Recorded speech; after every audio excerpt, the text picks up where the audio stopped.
What did your mother say that made your jaw drop? 1. My first year of college, chemistry was kicking my butt. I came home for the weekend, pulling my hair out. Mom asked, "Can I help you?" I said, "What do you know about chemistry?" Not in a snotty way, just a perplexed way. Dad laughed and said, "She's a nurse." For the next hour, she taught me better than my professor.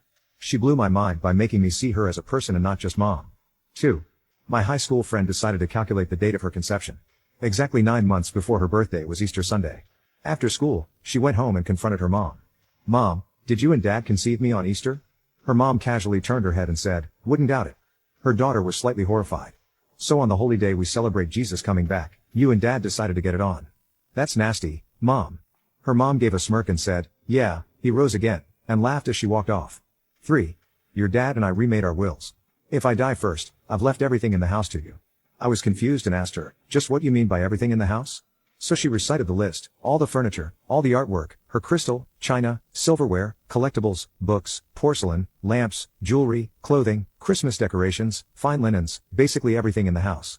I was dumbfounded and also more than a little queasy. Mom, I would never come in and strip the house. I would never do that to Dad. Why would you write your will that way? She explained that she had seen cases where the wife died first, left everything to her husband, and then the husband remarried without updating his will. The second wife got everything, and the children never received any of their late mother's possessions. Then she looked me straight in the eye and said, "I know your father. If I die first, he will remarry. He just wouldn't be able to live on his own. And I'll be darned if some other woman is going to walk in and treat my items as her own." My mom worked, bought quality, and wasn't about to see someone else waltz off with her stuff. 4. When I was growing up, my dad had an affair that went on for years. He was in and out of our lives. My mom finally moved me and my sister back to New York without my dad, and we resumed our lives. During that time, my dad cleaned up, found God, left his mistress, and won my mom back. They're still married to this day. My dad tells this story about when he was trying to win my mom back.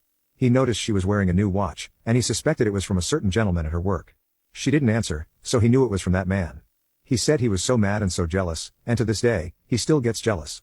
I realized the irony of a man who had a years-long affair getting jealous. So one night my dad was telling us about it again, and then he left the room.